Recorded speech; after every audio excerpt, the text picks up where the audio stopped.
ప్రార్థన చేసుకుందాం. కృపాసత్య సంపూర్ణుడా మా పరమ తండ్రి, మీ పరిశుద్ధమైన పవిత్రమైన సకల ఆశీర్వచన స్తోత్రం మించిన మీ ఘనమైన స్తుతింపబడును గాక.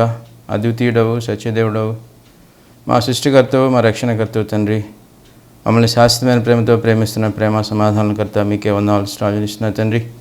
రీతిగా టీవీ పరిచర్య ప్రభువా మీరు నన్ను పిలుచుకొని రీతిగా ప్రభావ మీకు బిడ్డలైన వారికి సువార్త చెప్పడానికి మీరు ఎంచుకునే దాన్ని బట్టి మీకు వందనాలు స్తుతిస్తున్నా తండ్రి.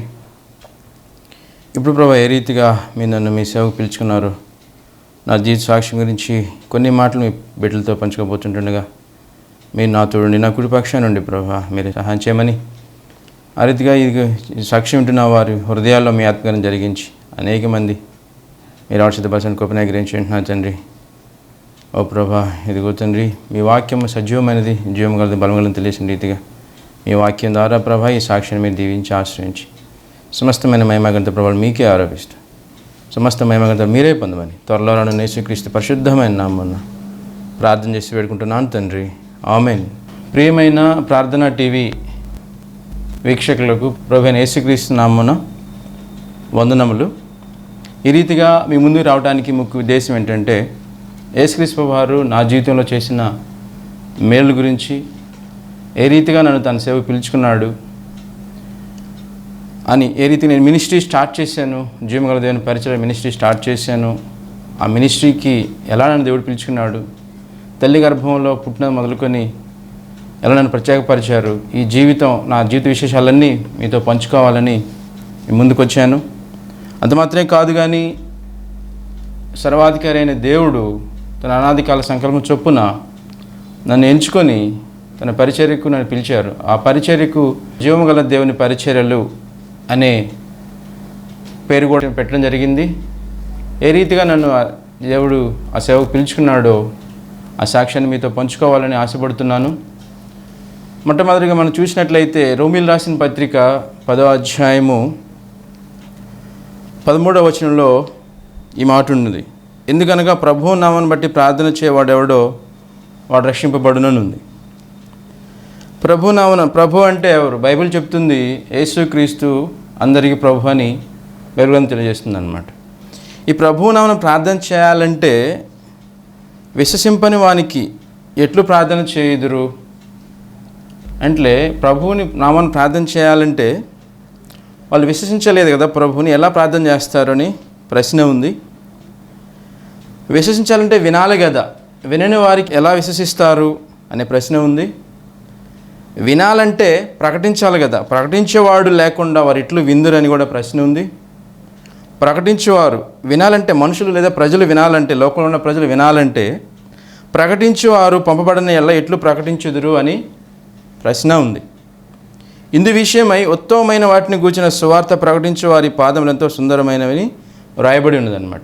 ఈ ఉత్తమమైన సువార్తను గూర్చి ప్రకటించడానికి దేవుడు నాకు కూడా అవకాశం ఇచ్చాడండి. ఈ రీతిగా నా జీవితంలో ప్రస్తుతానికి నేను దేవుని సేవకి ఫుల్ టైం సంపూర్ణ సేవకు సమర్పించుకున్నాను.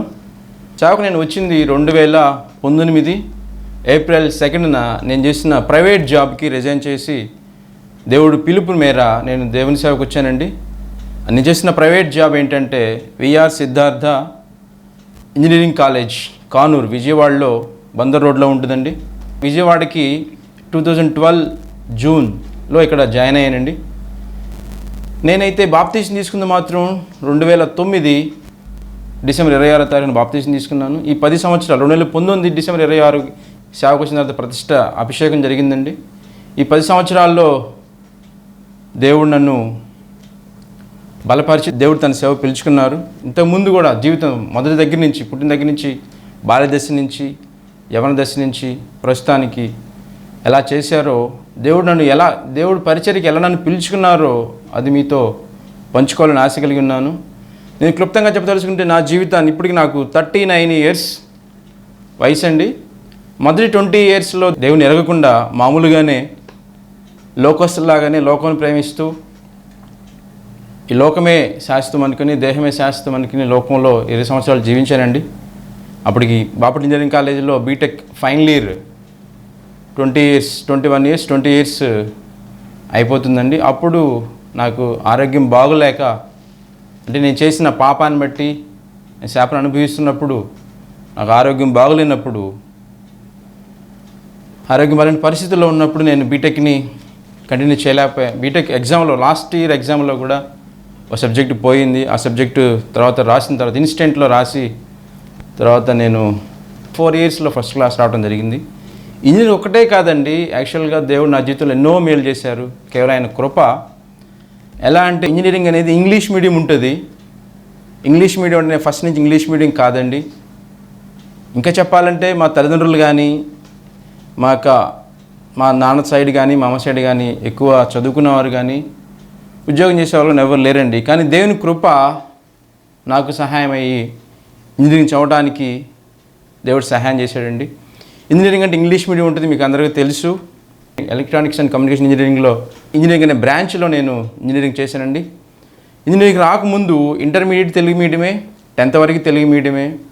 అది కూడా అద్భుత రీతిగా దేవుడు నన్ను తన తెలివితేటలు ఇచ్చి ఆయన నన్ను నడిపించాడండి. కేవలం నాది కాదు, ఈ తలాంతులు కానీ, ఈ జ్ఞానం కానీ ఏదైనా ఆయన ఇచ్చిందే అనమాట. బైబిల్ గ్రంథం తెలియజేస్తుంది, మనం ఆయన మహిమ కొరకు సృష్టించబడిన వారమని దేవుడి గ్రంథం బైబిల్ గ్రంథం తెలియజేస్తుంది అనమాట.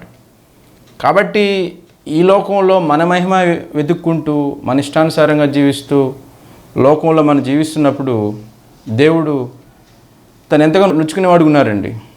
ప్రతి ఒక్కరి పట్ల, మీ పట్ల కూడా దేవుడు ప్రణాళిక కలిగి ఉన్నాడండి. అది నేను గుర్తించాను. నా పట్ల కలిగి ఉన్న ప్రణాళిక నేను గుర్తించానండి. మొదటి నుంచి నేను ఫస్ట్ నుంచి 7th క్లాస్లో మా స్కూల్ ఫస్ట్ నేనండి. మా ఊరు యాక్చువల్గా మాది ప్రకాశం జిల్లా కారంచేడు మండలం తెమిద్దపాడు అనే విలేజ్లో నేను పుట్టానండి. యాక్చువల్గా చెప్పాలంటే మా పేరెంట్స్కి, మా తల్లిదండ్రులకి నా డేట్ ఆఫ్ బర్త్ నోట్ చేసే అంత చదువు కూడా లేదండి. నిజంగా చెప్పాలంటే నా యాక్చువల్ డేట్ ఆఫ్ బర్త్ అది యాక్చువల్ వాళ్ళు తెలిసింది కాదు, వాళ్ళు నోట్ చేసేలేనంత నిరక్షరాస్యులు వాళ్ళు. కానీ దేవుడు ఈ రీతిగా ఈ టీవీ పరిచర్యకు, తన పరిచర్య పిలిచి ఈ రీతిగా మీ ముందుకు, టీవీ ద్వారా మీ ముందుకు దేవుని వాక్యాన్ని ప్రకటించడానికి ఇచ్చిన ఆధిక్యతను బట్టి వందనాలు చూస్తాలు చేసిన ఎంత గొప్ప దేవుడు అండి ఆయన, మంచి దేవుడు. ఇంకా చెప్పాలంటే దరిద్రులను పెంట కుప్పల మేనుంది లేవనెత్తువాడు ఆయన. దావీదుని మనం చూసినట్లయితే దావీదుని మహారాజు చేసిన రాజులకు రాజు, ప్రభులు ప్రభు మన దేవుడండి. ఆ రీతిగా నేను ఎందుకు పనికిరాని నన్ను ఎక్కడో మారుమూల గ్రామం, ప్రకాశం జిల్లా అంటే ఎక్కడో విలేజ్, ప్రకాశం జిల్లా అంటే కొద్ది వెనకబడిన జిల్లా, కారంచేడు మండలం విలేజ్. మా ఊరికి ట్రాన్స్పోర్టేషన్ కూడా, బస్సెస్ ఫెసిలిటీ కూడా సరిగా ఉండేది కాదండి.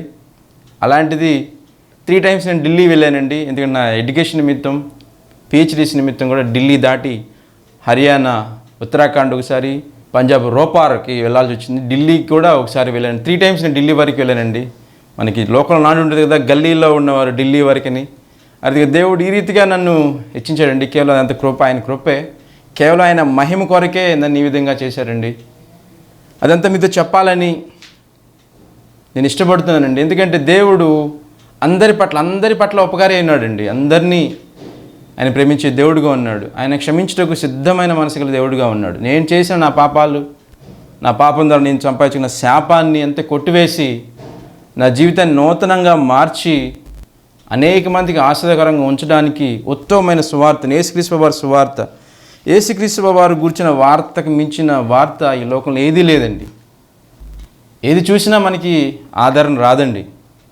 ఒక ప్రభు అయిన యేసుక్రీస్తు వారు వార్త, సువార్త, అది బైబిల్ గ్రంథంలో ఉందన్నమాట. ఈ బైబిల్ గ్రంథాన్ని ఇదే మనకి సమాధానం ఇస్తుంది, ఇదే మనకి నెమ్మదిస్తుంది అనమాట. దావీదు భక్తుడు అంటారు, 119వ కీర్తన 50 ఉంటుంది అనమాట. నీ వాక్యమే నన్ను బ్రతికించెను, ఇదే బాధలో నాకు నెమ్మది కలుగు చేసిన ఉంటుంది అనమాట. కాబట్టి దేవుని వాక్యము మనల్ని బ్రతికిస్తుందండి. ఇంకా యేసుక్రీస్తు వారు స్వయాన ఈ మాట అంటాడు, మనుషుడు రొట్టె వల్ల మాత్రమే కాదు కానీ దేవుని నోటి నుంచి వచ్చే ప్రతి మాట వల్ల జీవించడం ఉంటుందండి. కాబట్టి దేవుని మాట లేకపోతే మనం ఈ లోకంలో సంపూర్ణ సంతోషం కలిగి ఉండలేమండి, సమాధానం కలిగి ఉండే. అది దేవుడిని మనం ఆశ్రయించాలని దేవుడు ఎంతగానో ఇష్టపడుతున్నాడు. ఇంకా చెప్పాలంటే మనం పుట్టిన దగ్గర నుంచి గిట్టే వరకు, చనిపోయేంత వరకు దేవుడు మనల్ని ఆయన ఆశ్రయించాలని, ఆయన గుర్తించాలని ఇష్టపడుతున్నాడు అన్నమాట. ప్రతి క్షణం ఆయన ఆ సహవాసాన్ని మనం కోరుకోవాలని ఇష్టపడుతున్నాడు అనమాట. ఆయన మనల్ని ప్రేమించాడండి. వాక్యం చెప్తుంది, దేవుడు లోకమును ఎంతో ప్రేమించెను కాగా ఆయన తన అద్వితీయ కుమారునిగా పుట్టిన వాని విశ్వాసించు ప్రతి వాడును నశింపగా నిత్య జీవం పొందినట్లు ఆయన అనుగ్రహించాడని దేవుని వాక్యం తెలియజేస్తుందండి. దేవుడు ఎంత మనల్ని ప్రేమించాడండి. యేసుక్రీస్తు ప్రభువు ఈ లోకానికి దిగి వచ్చాడు. ఆయన విశ్వాసం ఉంచమంటున్నాడు అనమాట. ఒక రకంగా చెప్పాలంటే మరణం అంటే నిత్య మరణం అండి. ఒక రకంగా చెప్పాలంటే మన పుట్టుకతోనే దేవుని దృష్టిలో ఆత్మీయంగా చనిపోయిన వారమండి మనం. అలా దేవునితో ఎడబాటు అనేది మనకి ఏదైనా తోటలో ఆదాము చేసిన ఆజ్ఞాతిక్రమం అనే పాపం ద్వారా మనకి మరణం వచ్చిందండి. దేవునితో ఎడబాటు ఆత్మీయ మరణం వచ్చిందండి. ఆ రీతిగా పుట్టుకతోనే మనం ఆ నైజాన్ని పాపం నియమాన్ని మనం పుట్టుకతోనే సంప్రాప్తమైందండి. ఆ రీతిగా ఆజ్ఞాతిక్రమించే ఆ నైజం మనలో ఉండటం వల్ల జన్మతః మన పాపలం, దేవునితో ఎడబాటు ఉంది, దేవునితో మనం విరోధభావం కలిగిన వారం ఉన్నాం, దేవునికి దూరస్థులంగా ఉన్నాం అన్నమాట.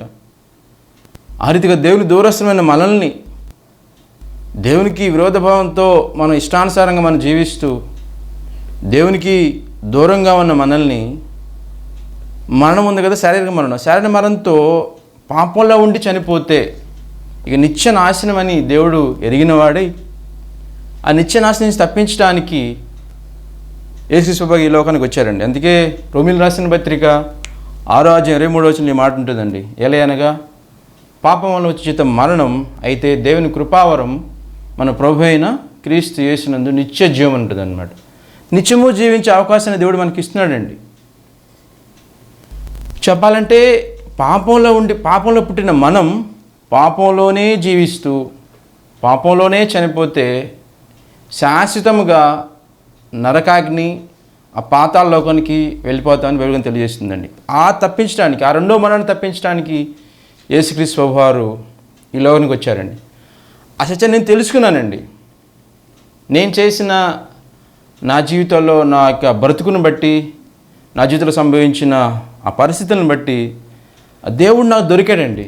నేను వెతకలేదు దేవుడిని. బైబిల్ గ్రంథం తెలియజేస్తుంది, నన్ను వెతకని వారికి నేను దొరికినని చెప్తున్నాడు బైబిల్ గ్రంథం. యేసుక్రీస్తు ప్రభువారు చెప్తున్నాడు, నేను వెతకలేదు, దేవుడు మనల్ని వెతుకుతూ ఉన్నాడండి. ఇంకా చెప్పాలంటే నశించిన దానిని వెతకి రక్షించుటకు మనుష్య కుమారుడు ఈ లోకానికి వచ్చాడని దేవుని వాక్యం తెలుస్తుందండి.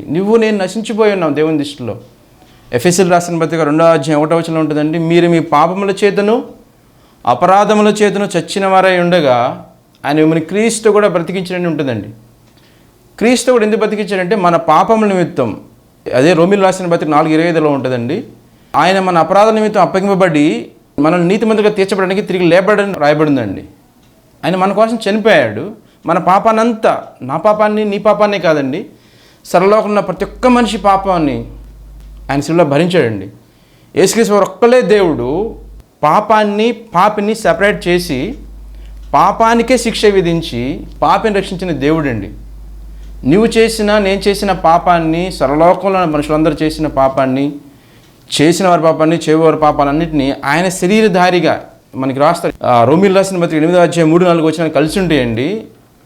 కాబట్టి మన శరీరానుసారంగా అనుసరించక ఆత్మను అనుసరించి నడుచుకున్నట్లు మన పాపముల నిమిత్తము, మన పాపాల వల్ల వచ్చిన ఆ మరణాన్ని యేసుక్రీస్తు ప్రభువారు పాప శరీర కారణంలో ఈ లోకానికి వచ్చి మనందరి పాపాలు ఆయన శరీరం మీద వేసుకొని ఆయన మరణించాడండి. నిజంగా ఆయన మరణించడానికి రక్తమాంసాలు గలవాడికి ఈ లోకానికి వచ్చాడు. ఎందుకంటే రక్తం చిందించాలి. హెబ్రీయులకు రాసిన పత్రిక 9:22 ఉంటుందండి. రక్తం చిందింపకుండా పాపక్షమ జరగదని ఉంటుందండి. ఆ రక్తం పరిశుద్ధ రక్తమై ఉండాలని, అది మనుషులు ఎవరు పరిశుద్ధులు లేరని, దేవుడు ఒక్కడే పరిశుద్ధుడని బైబిల్ తెలియజేస్తుంటే ఆ పరిశుద్ధ రక్తాన్ని చిందించడానికి నీ కోసం, నా కోసం, నీ పాపాల కోసం, నా పాపాల కోసం ఆయన దేవుడే, ఆత్మస్వరూపి అయిన దేవుడే ఈ లోకానికి రక్తమాంసం గలవాడేడికి వచ్చాడని హెబ్రీయులకు రాసిన పత్రిక 2:14-15 ఉంటుందండి.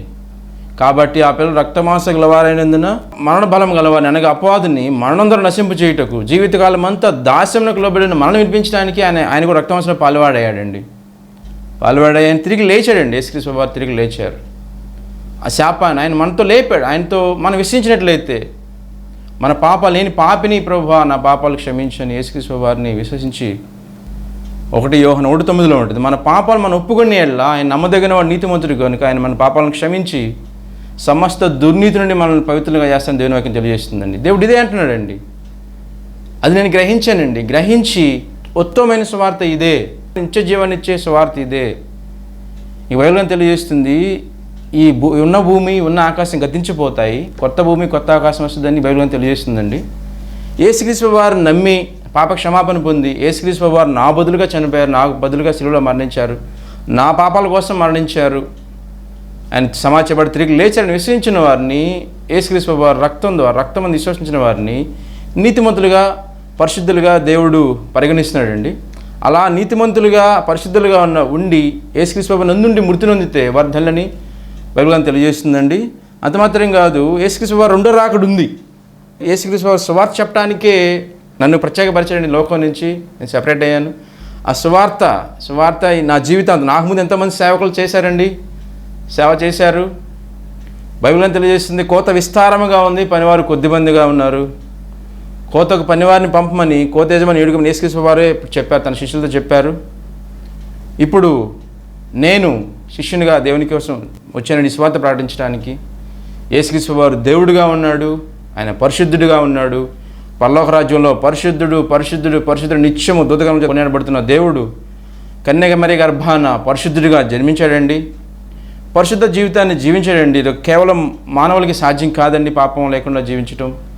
యేసుక్రీస్తు వారు దేవుడు కాబట్టి, దేవుడుగా నరుడు రూపంలో ఉన్న దేవుడు కాబట్టి కొలసీలు రాసిన పత్రిక 2:9 ఉంటుంది. ఏలయనగా దేవత్వం యొక్క సర్వ పరిపూర్ణత శరీరముగా క్రీస్తునందు నివసించడం తెలియజేసిన రీతిగా ఆయన దేవుడు కాబట్టి పాపం లేనివాడిగా జీవించి పరిశుద్ధుడిగా మరణించి పరిశుద్ధాత్మను తెలియబడని బైబిల్ తెలియజేస్తుందండి. ఈ సువార్త, ఈ ఉత్తమమైన సువార్త ప్రకటించాలని నేను లోకం నుంచి వేరు చేశారండి దేవుడు. ఎక్కడెక్కడ మనం ఉద్యోగాలు చేయొచ్చండి, గవర్నమెంట్ ఉద్యోగాలు చేయొచ్చు, ప్రైవేట్ జాబ్స్ చేయొచ్చు, జాబ్ చేసిన వాళ్ళు కావచ్చు, వ్యవసాయం చేసే ఏదైనా అనేక రీతిలో బతుకుతామండి. లోకంలో ఎన్నో వృత్తులు ఉన్నాయి.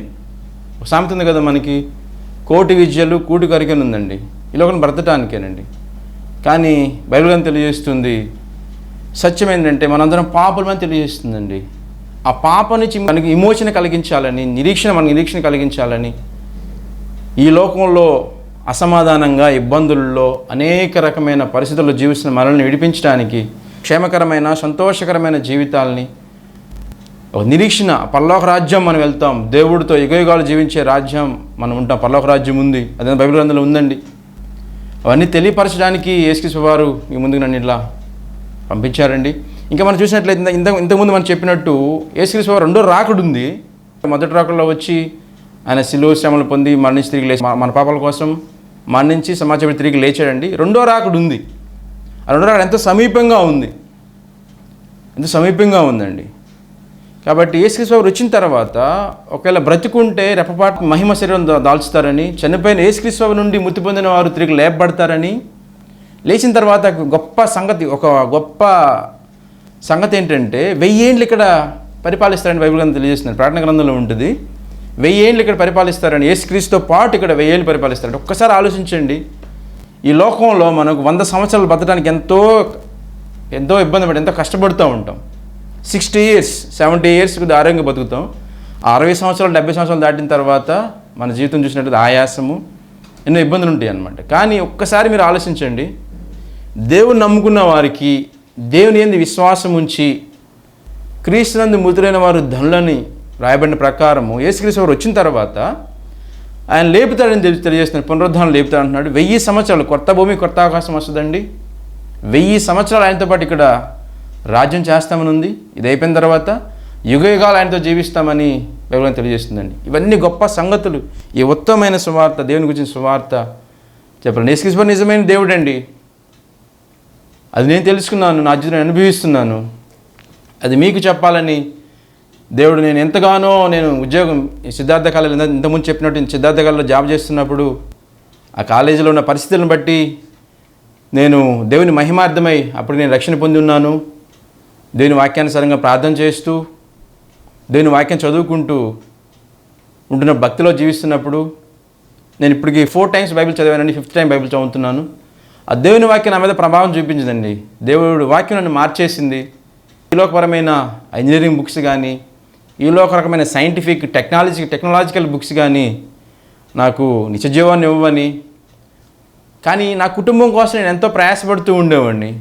ఆ జాబ్ చేసుకుంటూ PhD చేస్తే ఐఐటీస్లో గవర్నమెంట్ ఇన్స్టిట్యూషన్లో పిహెచ్డీ చేస్తే ఫుల్ టైం చేస్తే మనం అక్కడి చేసిన తర్వాత శాలరీ బాగా ల్యాక్స్లో ఉంటుందని, అని నా కుటుంబం గురించి, నా భార్య బిడ్డల గురించి, నాకు భవిష్యత్తు గురించి ఆలోచించాను. కానీ దేవుడికి ప్రతి ఒక్కరి పట్ల నీ పట్ల నా పట్ల ఆయన తలంపులు ఎంత ఉన్నతంగా ఉంటాయండి.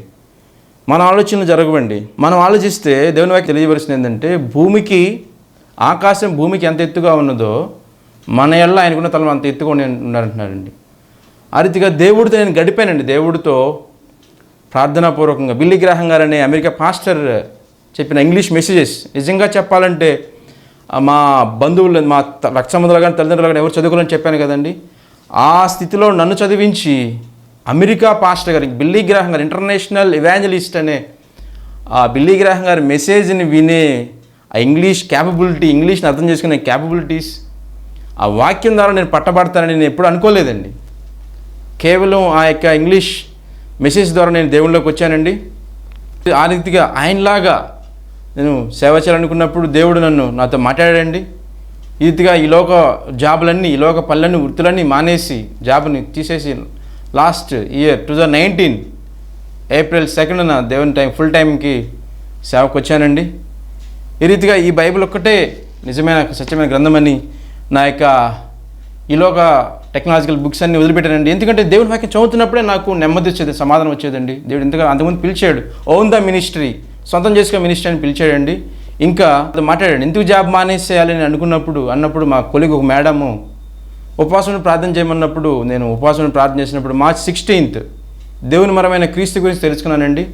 మార్చ్ 23rd విశ్వాస మార్గం గురించి తెలుసుకున్నానండి. ఆ రెండు తెలిసిన తర్వాత మార్చి 30వ తారీఖున నేనేం చేయాలి ప్రభువా అన్నప్పుడు, ఆత్మను ఆర్పకుడి, ప్రవశించిన నిర్లక్ష్యం చేయొద్దు, సమస్తాన్ని పరీక్షించి మేలేదాన్ని చెప్పడం అన్నప్పుడు ఆ వాక్యం ద్వారా నన్ను పిలిచారు. అందుకు జాబ్ మానేయమని నాకు అర్థమైపోయిందండి. ఆ రీతిగా నేను జాబ్ మానేసి దేవుని సేవలోకి వచ్చానండి. ఇంకా దేవుని పిలుపుని అందుకొని నేను దేవుని సేవలోకి వచ్చాను. తర్వాత ఇంకా సాక్ష్యం చాలా ఉందండి చెప్పడానికి, మీతో చెప్పడానికి ఇంత ఇష్టపడుతున్నాను. ఈ సాక్ష్యాన్ని ఇంకా నెక్స్ట్ ఇదే టైంకి ఇదే వారంలో మీరు చూడాలని, ఈ రీతిగా నా సాక్ష్యం ముగించిన తర్వాత దేవుని వాక్యాన్ని, దేవుడు నాకు ఇచ్చిన పరిశుద్ధాత్మ అభిషేకాన్ని బట్టి మీతో పంచుకోవాలని ఆశపడుతున్నాను. తప్పకుండా ఇదే సమయానికి, వచ్చే వారం ఇదే సమయానికి చూసి ఆత్మీయులు పొందవాలని, ఆ ప్రభువైన యేసుక్రీస్తు వారిని సంరక్షణ అంగీకరించి మన మీద ఉన్న ఉగ్రతను తప్పించుకొని ఆయన రక్తం ద్వారా మీరు నీతిమంతులు తీర్చబడి ఆ పరలోక రాజ్యాన్ని చేరాలని ప్రభువైన యేసుక్రీస్తు నామమున పేరిట మనం చేస్తున్నానండి. దేవుడి మాటలు దీవించును గాక. ఆమేన్. ప్రార్థన చేసుకుందాము. దయచేసి ప్రార్థనలు ఏకీభవించండి. కృపాసత్య సంపూర్ణుడా మా పరమ తండ్రి, మీ పరిశుద్ధమైన పవిత్రమైన సకల ఆశీర్వచన స్తోత్రం మించిన మీ ఘనమైన స్తోత్రం చెల్లిస్తున్నాను తండ్రి. ఇక ఉదయకాల సమయంలో మీ బిడ్డలతో కలిసి ప్రభావ మీ వాక్యాన్ని మీ నాజితులు చేసిన మీ యొక్క అద్భుత కార్యాలను, ఆశ్చర్యకార్యాలు, ఏ రీతి నన్ను మీ సేవ పిలుచుకున్నారు ఆ సాక్ష్యం మీ బిడ్డల ముందు ప్రభా ప్రకటించుంటుండగా వారి పట్ల కూడా మీరు ప్రభా ఇది ఎన్నో గొప్ప ఉన్నతమైన తలంపులు కలిగి ఉన్నారని, ఏ ఒక్కరు నశించిపోవటం ఇష్టం లేక అందరూ అంతటా మారు మనసు పొందాలని మీరు అక్కడ మీరు ఆలస్యం చేస్తున్నారని, ఈ రీతిగా అనేక మంది సేవకుల ద్వారా ఈ రీతి నన్ను కూడా మీరు మీ సేవకుని ఏర్పరచుకొని నా ద్వారా కూడా ప్రభా మీ మాటలు పలికిస్తుంటుండగా విన్న హృదయాల్లో మీ ఆత్మగాన్ని జరిగించండి. వారి పాపస్థితిని తెలుసుకొని ఆ పాపాన్ని నుంచి, శాపాన్ని నుంచి విడిపించడానికి వచ్చిన విమోచకుడని, ఇది విమోచకుడే కాదు సజీవుడని మీరే చెప్తున్నారు. నేను మొదటివాడిని, కడపటివాడిని, జీవించేవాడును, మృతునైతిని కానీ ఇదిగో యుగయుగంలో సజీవుడని మీరు తెలియజేశారు ప్రభా. మీరు సజీవుడిగా ఉన్నారు, మీరు ఆత్మరూపిణిగా ఉన్నారు ప్రభా. ఎదుగుతండి వారి పాపాలు వారు ఒప్పుకొని ప్రభా మిమ్మల్ని విశ్వాసంతో మీ ఆత్మను వారి హృదయంలో చేర్చుకొని మీ పరిశుద్ధాత్మ చేసే నూతన కార్యాన్ని వారి హృదయంలో ప్రభా పొందుకొని ఆ పాపం నుంచి, శాపం నుంచి, మరణం నుంచి సంపూర్తిగా ప్రభా సంపూర్ణంగా విడుదల పొందించి మీరు ఇచ్చే రాజ్యానికి మీరు వారసులు చేయగలరని ఈ రీతిగా విన్న వారి హృదయాలందరిలో ప్రభా ఎదుగుతారు మీ ఆత్మగా జరిగించుకోమని సమస్తమైన మహిమాగంత ప్రభావాలు మీకే ఆరోపిస్తూ త్వరలో రానున్న యేసుక్రీస్తు పరిశుద్ధమైన నామమున ప్రార్థన చేసి వేడుకుంటున్నాను తండ్రి. ఆమెన్.